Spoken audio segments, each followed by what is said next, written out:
Hello बच्चों, स्वागत है आपका पाठशाला में। क्लियर। कल हमने देखे थे कुछ बेसिक्स देखे थे फिजिक्स के। आज हम देखेंगे फिजिक्स के 12th में जो ग्राफ्स यूज होते हैं। ग्राफ्स में हमें करना क्या क्या है, कुछ फंक्शंस दिए होंगे, उन फंक्शंस पे हमें ग्राफ बनाने होंगे। क्लियर है इतना? ठीक। अब सबसे पहले हम देखते हैं कुछ बैकग्राउंड में हमारे ग्राफ बने हुए हैं, इनको एक एक वन बाय वन करके समझते हैं। क्लियर। पहला वाला ग्राफ है हमारे पास लीनियर ग्राफ। अब देखिए फंक्शन क्या है हमारे पास, y इक्वल टू एक्स। अब अगर मैं इसको मैथमेटिकली प्रूव करूंगा तो जितना x की वैल्यू होगी उतनी ही y की वैल्यू आएगी। x इक्वल टू 1 रखता हूं तो y की वैल्यू कितनी होगी, 1,1। x इक्वल टू 2 रखूंगा तो y इक्वल टू 2 आ जाएगा। क्लियर। अब जब ये आपकी चीज आएगी, दोनों चीजें बराबर है, तो इसका मतलब वो कर्व कैसा बनेगा हमारा, स्ट्रेट लाइन। क्लियर। दूसरा अगर हमारे पास केस आता है कि इस ग्राफ में, ग्राफ के अंदर कंडीशन क्या क्या है कि ग्राफ में हमें या तो हमारे पास क्या है, किसी क्वांटिटी को फाइंड आउट करने के लिए आएगा, किसी क्वांटिटी को निकालो, ठीक, या फिर हमें पास आएगा कि हम इसका स्लोप निकालें या कोई मैग्नीट्यूड निकालें। ठीक, मैग्नीट्यूड यानी कि कोई क्वांटिटी है उसकी वैल्यू निकालना। क्लियर है। अब अगर मान लो हमारे पास ये लीनियर ग्राफ है, अब इस लीनियर ग्राफ के अंदर मैं कहता हूँ आपसे कि आप इसके अंदर स्लोप निकाल के बताओ। ठीक। अब स्लोप निकालने के लिए हमें क्या करना पड़ेगा, हम यहाँ पे एक थीटा एंगल मानेंगे, मान लिया। ठीक। यहाँ पे कोई भी एक पॉइंट बना देंगे, कोई भी एक रैंडम पॉइंट ले लेंगे, मान लीजिए यहाँ पे 4,4 या 5,5 है। क्लियर। हम वहां से एक परपेंडिकुलर ड्रॉ करेंगे एक्स एक्सिस पर। ठीक। तो जो ग्राफ होता है हमारे पास वो होता है, स्लोप आता है m equal to tan theta by y by x, यानी कि m से हम स्लोप को डिनोट करते हैं। क्लियर। अब टेन थीटा का फॉर्मूला क्या होता है हमारे पास, परपेंडिकुलर अपॉन बेस। तो परपेंडिकुलर क्या हो गया, ये वाला पार्ट, और बेस कौन सा पार्ट हो गया, ये वाला पार्ट।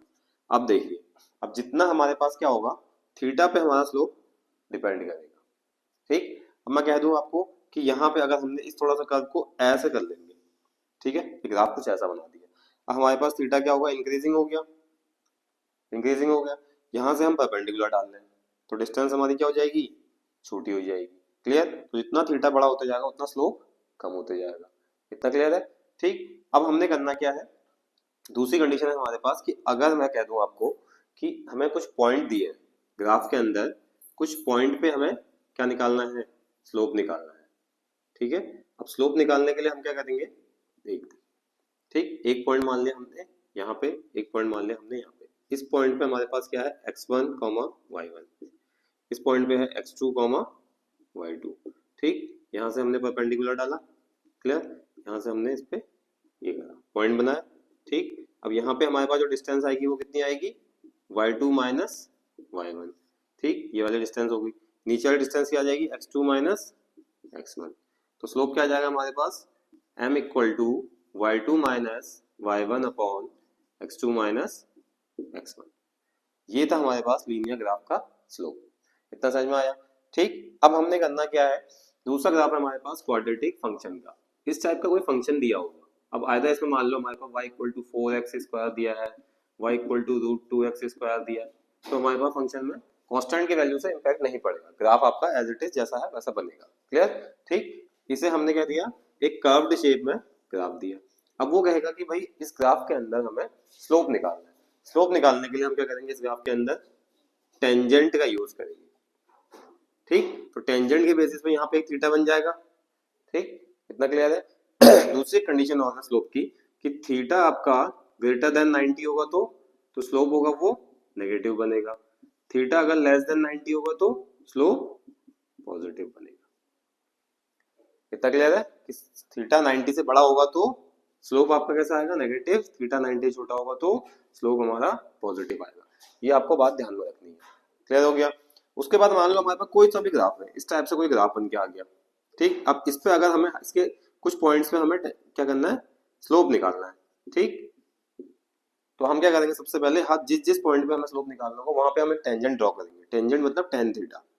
ठीक, जैसे यहाँ पे है, ठीक, जैसे यहाँ पे है, तो यहाँ पे जो स्ट्रेट लाइन पाथ होगा तो एक्स एक्सिस के साथ कितना बनाएगा, उसका स्लोप क्या होगा, 0। ठीक। जब हमें मान लो कर्व इतना आगे को है तो फिर हम यहाँ पे टेंजेंट डालेंगे तो क्या होगा, थीटा इसके रिस्पेक्ट में बनेगा थीटा, यानी कि ग्रेटर देन 90 होगा, यानी कि जो यहाँ पे स्लोप आएगा वो कैसा आएगा, नेगेटिव आएगा। क्लियर। ऐसे ही हमारे पास क्या है, लॉगरिथमिक फंक्शन। लॉगरिथमिक फंक्शन के अंदर क्या है, y equal to log x.